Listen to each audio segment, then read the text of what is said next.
Good morning ma'am. Morning बेटा, good morning गरिमा।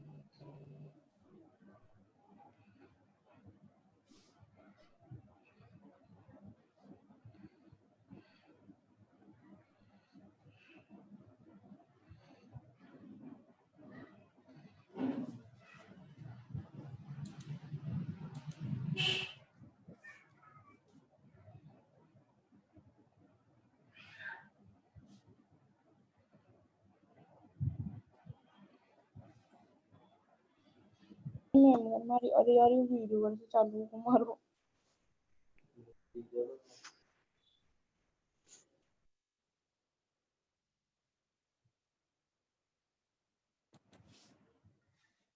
कौन कौन आ गया? अनीता चौधरी, भावना कमर, खुशबू तिवारी, मनीषा अरवा, मनीषा बैरवा है, मनीषा अरवा है, मनीषा बैरवा, मनीषा बेरवा, मनीषा बैरवा सेकेंड ईयर बेटा, सेकेंड ईयर में हो ना?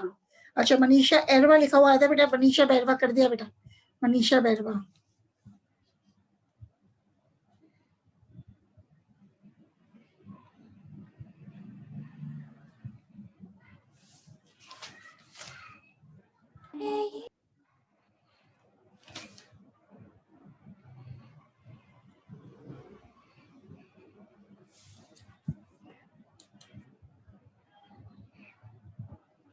शिवानी चौधरी,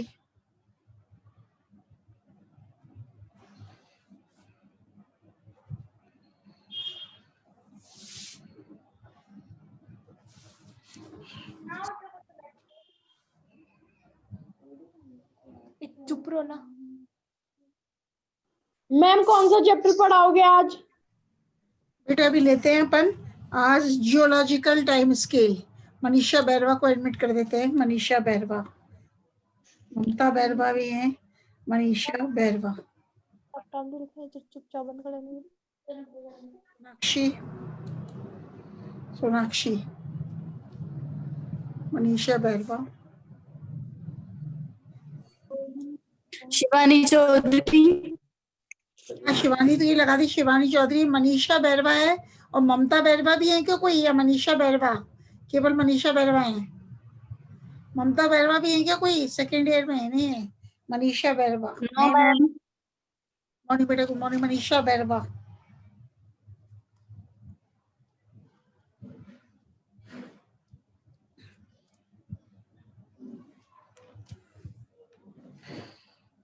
फिर क्वेश्चंस कराएंगे आपको इस बुक में कौन कौन से मेन क्वेश्चंस हैं, तो इसके ऊपर ज्यादा लगा दी बेटा पूजा सामोटा, अटेंडेंस लगा दी पूजा सामोटा की।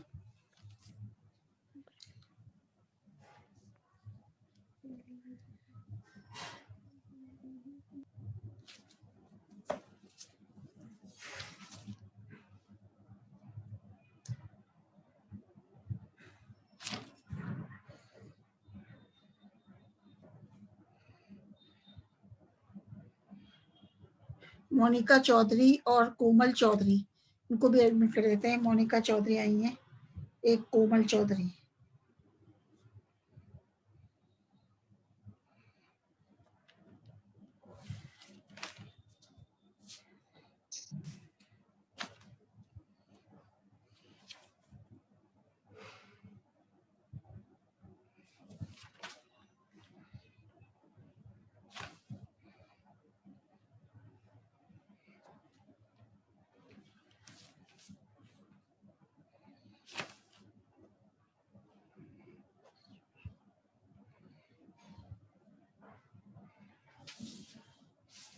हाँ, अपन आज टॉपिक्स करते हैं भूवैज्ञानिक, भूवैज्ञानिक समय सारणी, जिसको कहते हैं जियोलॉजिकल टाइम स्केल।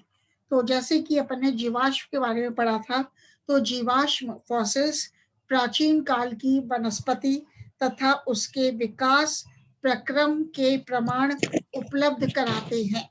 जीवाश्म मैम कौन सा चैप्टर है? डिस्टर्बेंस आ रहा है बेटा, यूनिट 4 में चल रहा है जियोलॉजिकल टाइम स्केल। ठीक है, अब सुनो पहले आप। जीवाश्म शैलों या चट्टानों में अवशेष के रूप में प्राप्त होते हैं। चट्टान खनिजों का समुच्चय सेग्रीगेशन होता है जो विशुद्ध रूप से एक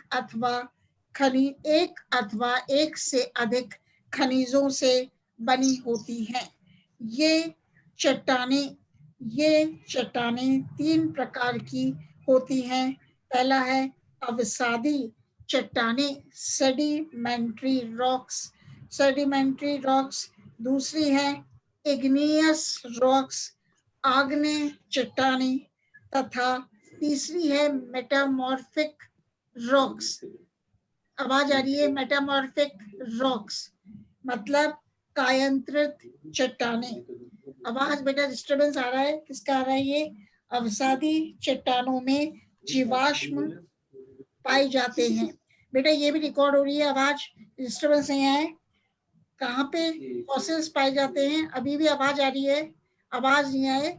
अवसादी चट्टानों में जीवाश्म पाए जाते हैं, इसलिए इन्हें प्राग ऐतिहासिक जीवन को खोजने में महत्वपूर्ण माना जाता है। किसने क्या चला रखा है? उसको बंद करो, इसको स्टॉप करो। ये आवाज आ रही है, मेरी भी रिकॉर्डिंग यूट्यूब पे जाएगी, आप लोगों की भी जाएगी, वो जा रही है। ठीक है मैम, आपका यूट्यूब पे किस नाम से लिंक है? बेटा लिंक नहीं है, वो मैं आपको वीडियो लिंक भेज दूंगी, वो ओपन नहीं हो रहा है। ओपन है ना, नूतन जी के पास भेजूंगी। ठीक है, अवसादी चट्टानों में जीवाश्म पाए जाते हैं। अवसादी चट्टानों में जीवाश्म। बेटा किसकी आवाज आ रही है बार बार? ये मेरे को बोलने से रोक रही है, फिर आगे बढ़ नहीं पाएंगे। अवसादी चट्टानों में जीवाश्म पाए जाते हैं, इसलिए इन्हें प्राग ऐतिहासिक जीवन को खोजने में महत्वपूर्ण माना जाता है। अवसादी चट्टानों मतलब सेडिमेंट्री रॉक्स का निक्षेपण जल अथवा वायु द्वारा। अवसादी चट्टानों का निक्षेपण जल अथवा वायु द्वारा गुरुत्वाकर्षण बल के सहयोग से हुआ है। एक के बाद एक अवसादों के निक्षेपण तथा कठोरीकरण द्वारा अनुक्रमिक चट्टानों के स्तर बनते हैं। पृथ्वी की आयु 350 करोड़ वर्ष से अधिक मानी गई है। बेटा वापस आवाज आ रही है, ये रिकॉर्डिंग यूट्यूब पे सारी जाएगी। पृथ्वी की आयु 350 करोड़ वर्ष से अधिक मानी गई है, परंतु जिन चट्टानों में जीवन के चिन्ह मिलते हैं वे लगभग 200 करोड़ वृक्ष। वापस गाने की आवाज किसकी आ रही है? जिन चट्टानों में जीवन के चिन्ह मिलते हैं वह 200 करोड़ वर्ष पुराने हैं। समीक्षा को एडमिट कर रहे हैं, एक मिनट। समीक्षा आई है, समीक्षा।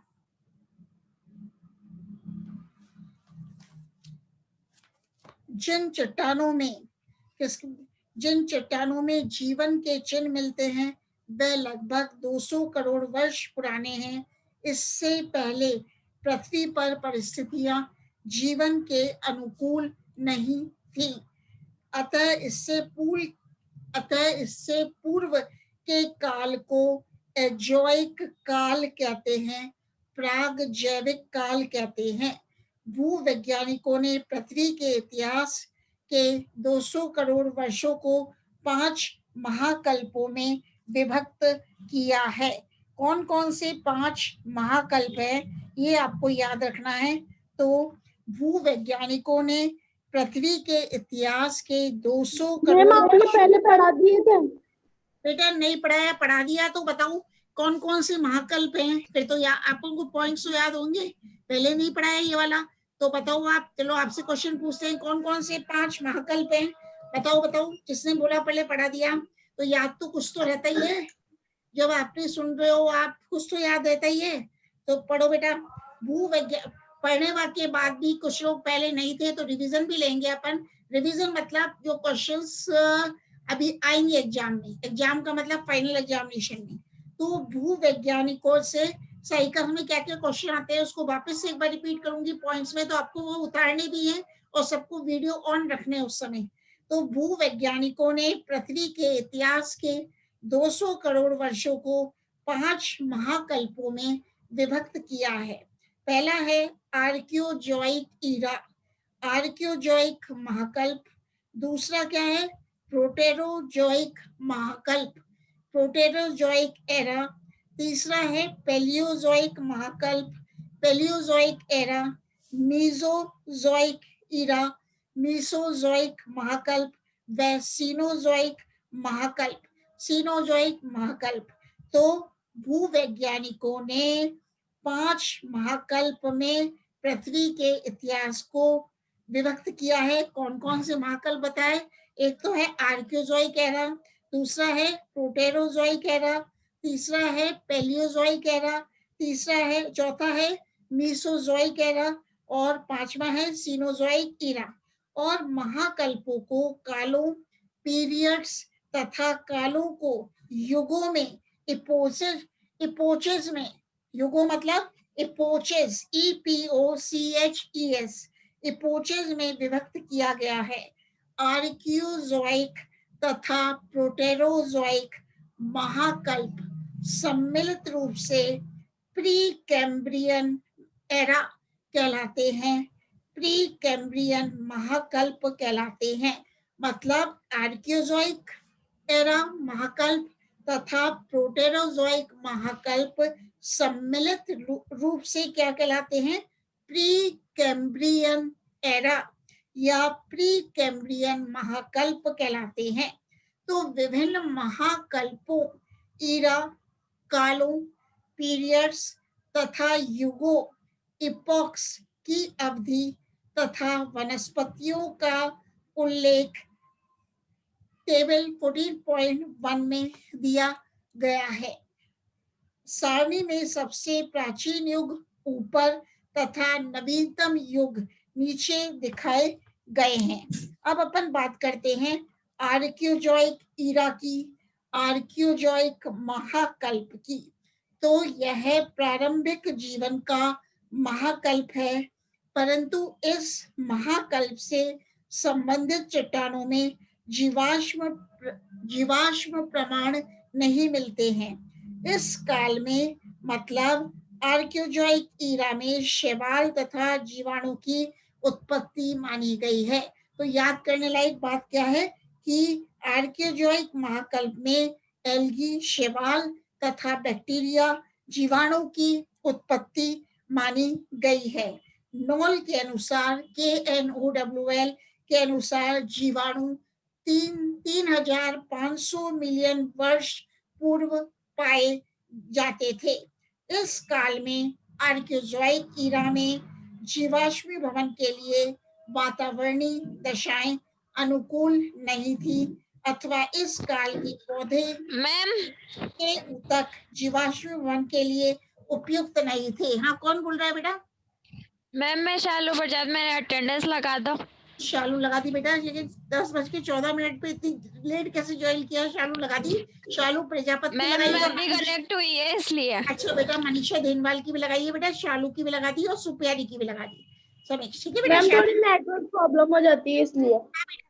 मानते क्यों नहीं, नेटवर्क प्रॉब्लम होती रहती है। शालू लगा दी आपकी, शालू प्रजापत और मनीषा देनवाल, सुप्यारी है ना बेटा, लगा दी आपकी। अब इस सुनना बेटा, आर्कियोजॉइक एरा मतलब आर्कियोजॉइक महाकाल में जीवाश्मी भवन के लिए वातावरणीय दशाएं अनुकूल नहीं थी अथवा इस काल के पौधे के ऊतक जीवाश्मी भवन के लिए उपयुक्त नहीं थे। अब बात करते हैं प्रोटेरोजॉइक महाकल्प की, प्रोटेरोजॉइक ईरा की। तो इस काल में जीवों के अस्तित्व का संकेत ग्रेफाइट तथा चूनाश्म लाइमस्टोन के रूप में परिलक्षित होता है। पौधों के प्रथम जीवाश्म जीवाणु तथा नीलहरित शैवालों के थे। तो इस प्रोटेरोजॉइक महाकल्प में कौन कौन से जीवाश्म मिलते थे? जीवाणु के जीवाश्म मिलते थे, वह ब्लू ग्रीन एल्गी नील हरित शैवालों के जीवाश्म भी मिलते थे। इस काल में ऑक्सीजन की कमी थी, मतलब जो प्रोटेरोजोइक महाकल्प है उसमें ऑक्सीजन की कमी थी तथा ओजोन की अनुपस्थिति के कारण पराबैंगनी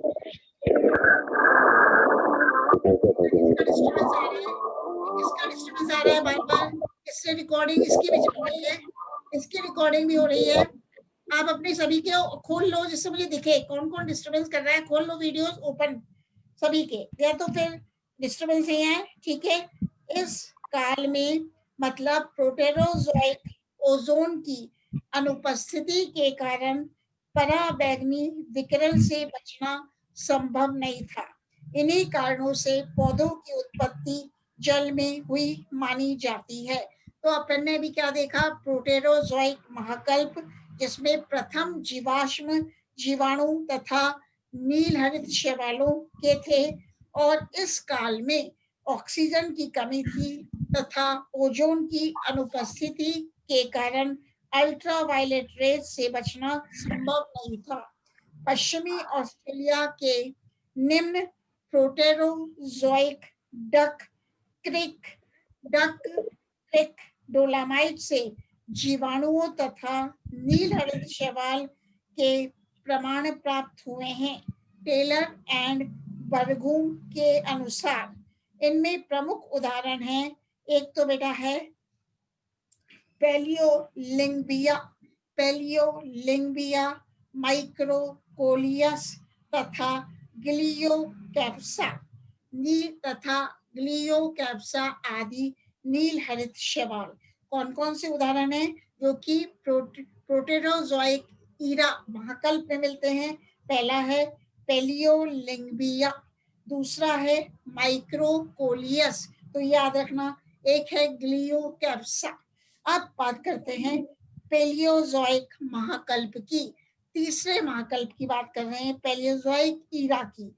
तो इस महाकल्प के प्रारंभिक भाग में पृथ्वी का अधिकांश भाग महासागरों से ढका हुआ था। इस महाकल्प में पैलियोजोइक महाकल्प में जलीय एवं स्थलीय दोनों प्रकार के पौधे उपस्थित थे। इस महाकल्प को निम्न कालों पीरियड्स में विभक्त किया गया है। बेटा जो महाकाल हैं उनको कालों में विभक्त किया गया है। तो पैलियोजोइक महाकल्प को कौन से कालों में पीरियड से विभक्त किया गया है? पहला है कैम्ब्रियन, दूसरा है ऑर्डोविशियन, तीसरा है सिलुरियन, चौथा है डेवोनियन, फोर्थ है कार्बोनिफेरस एंड फिफ्थ है कार्बोनिफेरस, सिक्स्थ है परमियन। मतलब पैलियोजोइक महाकल्प को पीरियड्स में कालों में विभक्त किया गया है, और इन कालों के पीरियड्स के नाम आपको याद करने हैं। एक तो है कैम्ब्रियन, दूसरा है ऑर्डोविशियन, तीसरा है सिल्यूरियन सिल्यूरियन, फोर्थ है डेवोनियन, फिफ्थ है कार्बोनिफेरस एंड सिक्स्थ है परमियन। तो ये क्या बताया है? ये है काल पीरियड्स। तो कैम्ब्रियन काल में वातावरण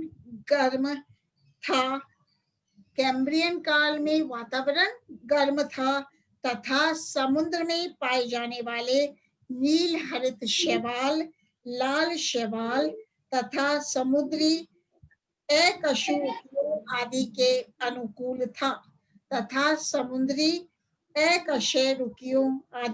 अनुकूल था।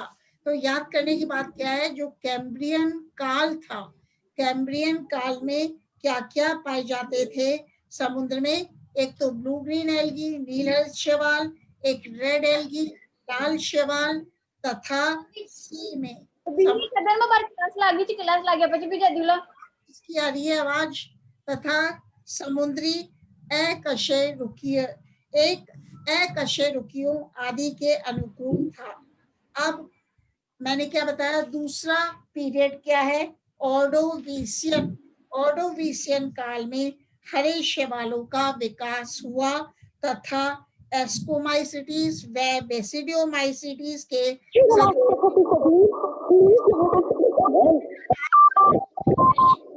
आज किसकी आवाज आ रही है म्यूजिक में? बेटा ये बताओ, ऑर्डोविशियन काल में क्या हुआ था, कौन से शैवाल विकसित हुए थे? ऑर्डोविशियन काल में ग्रीन एल्गी का विकास हुआ था, हरे शैवालों का विकास हुआ था। ये क्वेश्चन आता है कि ऑर्डोविशियन काल में किन शैवालों का विकास हुआ था, तो आप लिखोगे ऑर्डोविशियन काल में हरे शैवालों का विकास हुआ तथा एस्कोमाइसिटीज व बेसिडियोमाइसिटीज के सदस्य विकसित हुए।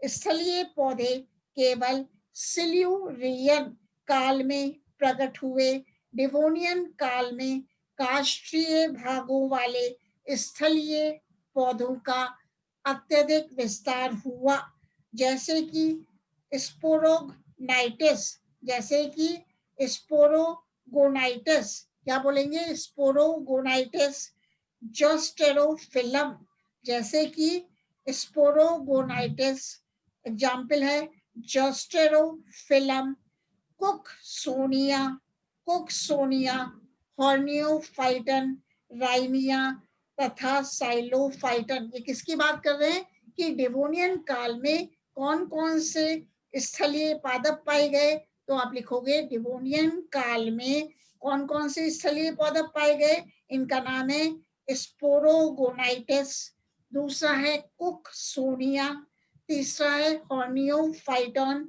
ये सब स्थलीय पादप हैं, साइलोफाइटन आदि आदि सिल्यूरियन तथा डिवोनियन काल के प्रमुख वंश हैं।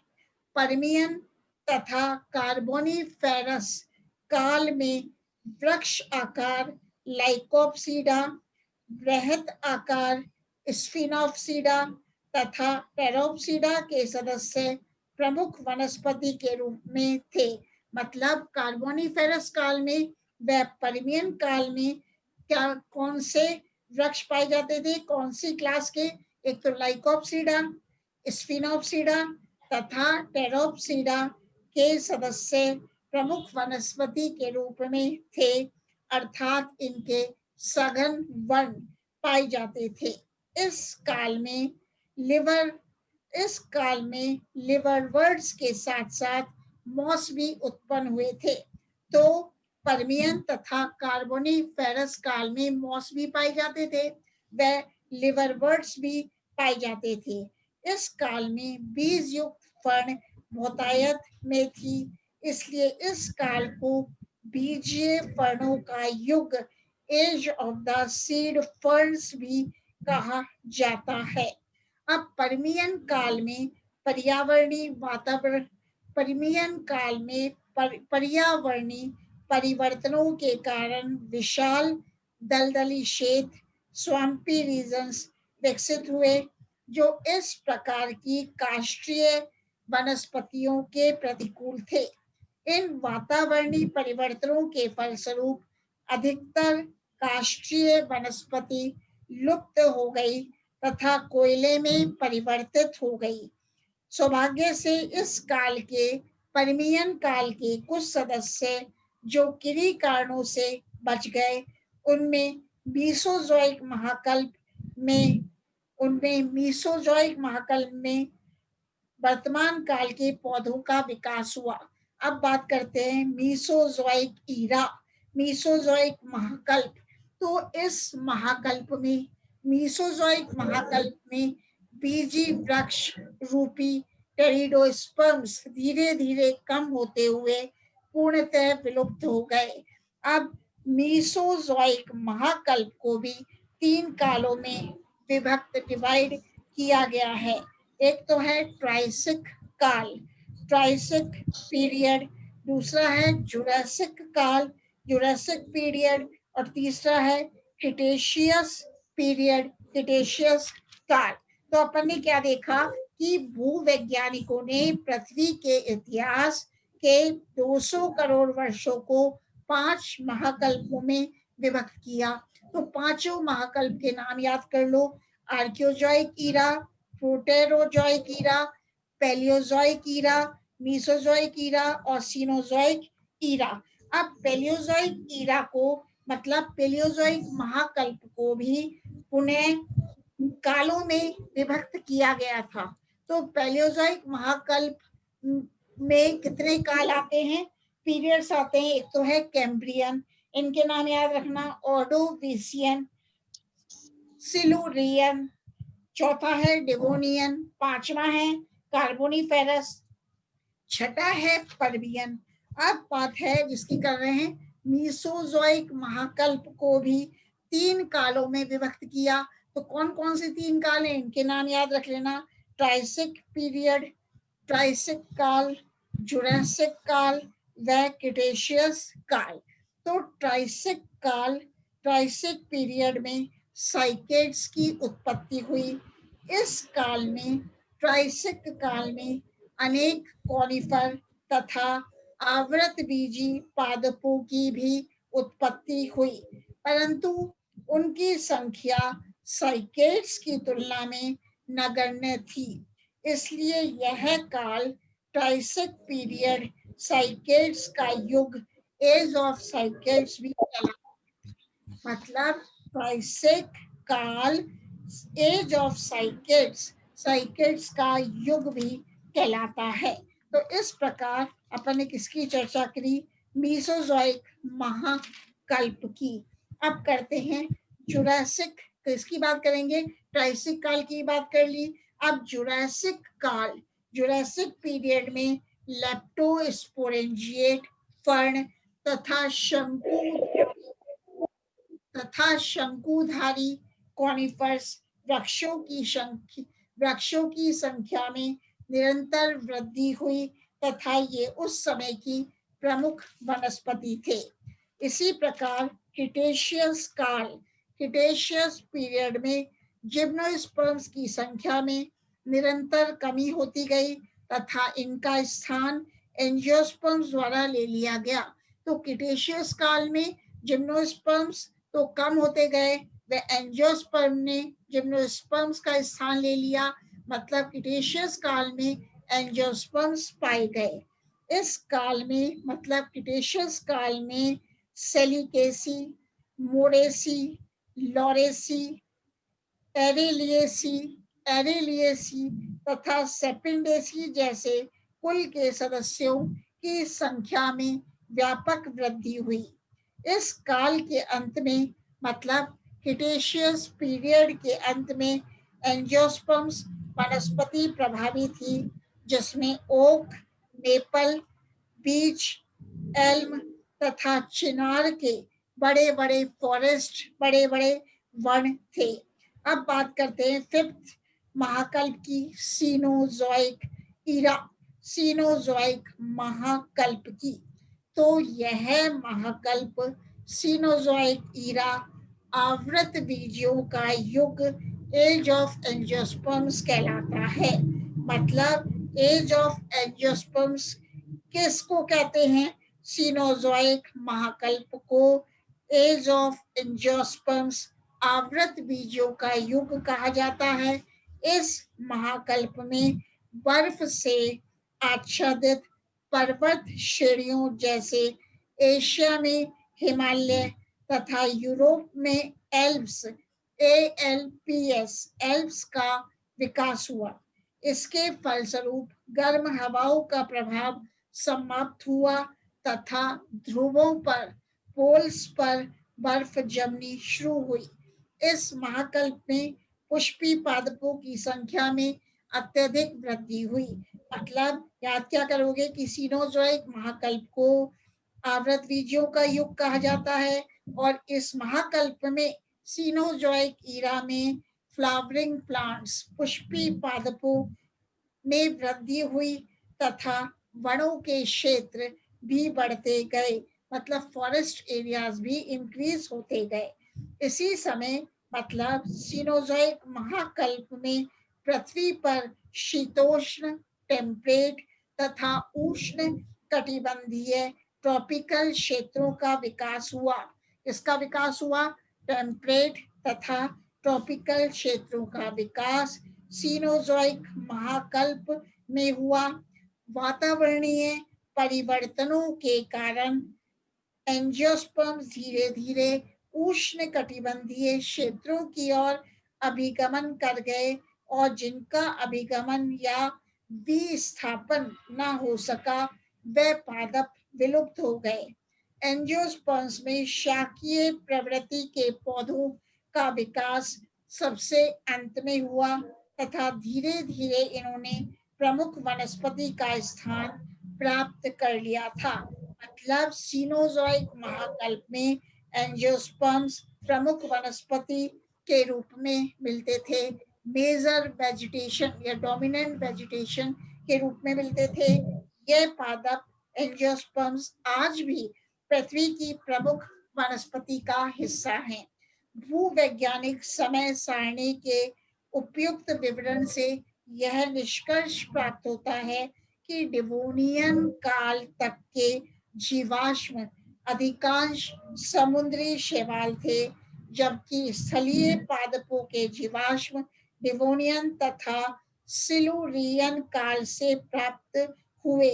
सर्वप्रथम स्थलीय पादप आदिम प्रकार के थे तथा जटिल प्रकार के संवहनी पादप बाद में प्रकट हुए तथा एंजियोस्पर्म्स पादप सबसे अंत में प्रकट हुए।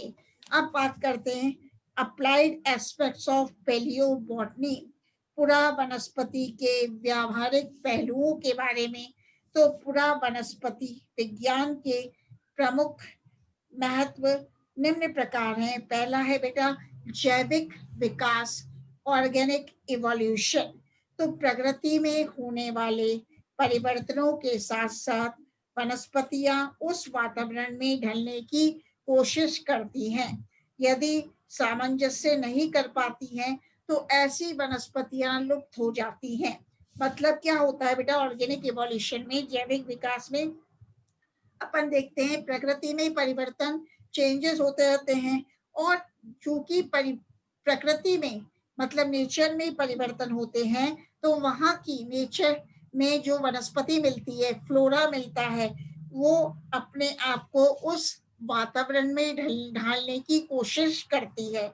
और जो वनस्पति अपने आप को उस प्रकृति में ढल नहीं पाती, मतलब जो भी वनस्पति अपने आप को प्रकृति के अनुसार ढालने में सामंजस्य नहीं बैठा पाती, वह वनस्पति नष्ट हो जाती है। मतलब यदि वनस्पति सामंजस्य नहीं कर पाती है तो ऐसी वनस्पतियां लुप्त हो जाती हैं। उनकी जगह अब नई वनस्पतियां पनपती हैं जो नई जातियां होती हैं। इस प्रकार जातियों का आगमन, विकास व पतन का क्रम चलता रहता है। अवसादी चट्टानों रॉक्स में परिरक्षित पादपों के भूवैज्ञानिक अभिलेख जियोलॉजिकल रिकॉर्ड्स के आधार पर निम्न तथ्यों का पता चला है। फर्स्ट है जैविक विकास एक लगातार तथा धीमी गति वाली प्रक्रिया है। पुरा काल में बदलाव अणु, कोशिका, ऊतक व अंग संगठन के प्रत्येक स्तर पर हुए। सेकंड पॉइंट क्या है जैविक विकास में पुरा काल में बदलाव, परिवर्तन अणु, मॉलिक्यूल, कोशिका, ऊतक व अंग संगठन के प्रत्येक स्तर पर हुए। तीसरा है भूवैज्ञानिक सारणी के विभिन्न महाकल्पों में जैविक भिन्नता पाई गई। यह भी लगातार व निश्चित क्रम में परिवर्तन को इंगित करता है। फोर्थ पॉइंट है भूवैज्ञानिक महाकल्पों के अवलोकन से यह पता चलता है कि जीवन का उद्गम समुद्र में हुआ था। फिफ्थ है जीव का सरल से जटिल रूप में परिवर्तन हुआ है तथा संगठन के प्रत्येक स्तर पर परिवर्तन हुआ। सिक्स्थ है आधुनिक व पुरा वनस्पतियों में जाति संबंध विकास प्रवृत्ति को प्रमाणित करते हैं। सेवेंथ है पूरा काल में, बेटा बात नहीं, पूरा काल में कुछ जातियों में निरंतरता तथा कुछ के लुप्त होने को दर्शाता है। कुछ जातियां एक स्थान से दूसरे स्थान पर अभिगमन भी कर गई, ऐसा भी पूरा वनस्पति अध्ययन से प्रतीत होता है। अब है पैलियो इकोलॉजी। पैलियो इकोलॉजी मतलब पूरा पारिस्थितिकी। जीवाश्म के अध्ययन से उस काल की परिस्थितियों का भी पता चलता है जो उस काल की पारिस्थितिकी कहलाती हैं। फॉर एग्जाम्पल, उदाहरण के तौर पर जाइलम का विकसित होना जीरोफिटिक मरुद्भिद व अल्प विकसित होना जलोद्भिद गुण दर्शाता है। मतलब यदि किसी वनस्पति में जाइलम अत्यधिक विकसित होता है तो ये मरुद्भिद जीरोफिटिक गुण को दर्शाता है। यदि जाइलम अल्प विकसित होता है, कम विकसित होता है, तो ये जलोद्भिद हाइड्रोफिटिक गुण दर्शाता है। जड़ी ऊतक स्क्लेरेन्काइमा व मोटी उप त्वचा मिलना भी मरु अवस्था प्रदर्शित करता है। अतः जीवाश्मों को पूरा जलवायु का सूचक माना गया है। फॉर एग्जाम्पल, शैवाल की उपस्थिति जलीय अवस्था दर्शाती है। इसी प्रकार पीडियस्ट्रम की उपस्थिति से अक्षार जलीय पर्यावरण नॉन सलाइन एक्वेटिक डाइनोफ्लेजेट से क्षारीय जलीय सलाइन एक्वेटिक वातावरण का संकेत मिलता है। पैलियोजोइक महाकल्प में लाइकोपोड्स तथा पैलियोजोइक महाकल्प में लाइकोपोड्स एवं स्फिनोप्सिड जैसे टेरिडोफाइट की उपस्थिति तापमान परिवर्तन दर्शाती है। मतलब क्या देखा अपन ने कि पीडियस्ट्रम की उपस्थिति से नॉन सलाइन एक्वेटिक वातावरण का संकेत मिलता है और पैलियोजोइक महाकल्प में लाइकोपोड्स जैसे टेरिडोफाइट की उपस्थिति टेम्परेचर चेंज तापमान परिवर्तन दर्शाती है। इसी प्रकार डिवोनी काल की वनस्पतियों में वार्षिक वलय से ज्ञात होता है कि उस काल में विभिन्न मौसम थे। कार्बनिक काल में आर्द्रता व वर्षा की अधिकता का ज्ञान पीठ से होता है। यह भी ज्ञात होता है कि मीसोजोइक महाकल्प में सघन वनस्पतियां थी तथा इस अवधि में जलवायु शुष्क था तथा इसे साइकेड युग कहा जाता है। डेक्कन लावा डेक्कन लावा के फटने तथा हिमालयन श्रृंखलाओं के बनने से एशिया द्वीप की जलवायु में कई बदलाव हुए। मतलब डेक्कन लावा के फटने तथा हिमालयन श्रृंखलाओं के बनने से एशिया द्वीप की जलवायु में कई बदलाव हुए। इन सभी का प्रमाण जीवाश्म अध्ययन ही है, जिसके परिणाम स्वरूप उस काल के पादपों में वार्षिक वलय एनुअल रिंग्स अनुपस्थित थी। उत्तर सीनोजोइक काल में पतझड़ी वृक्षों की अधिकता भी मौसमी बदलाव को बतलाती है। ध्रुवीय क्षेत्रों में उपस्थित रहे एक द्विवर्षीय शाक उस समय के न्यूनतम तापमान को इंगित करते हैं। कल देखेंगे कोल फॉर्मेशन। क्या पढ़ेंगे?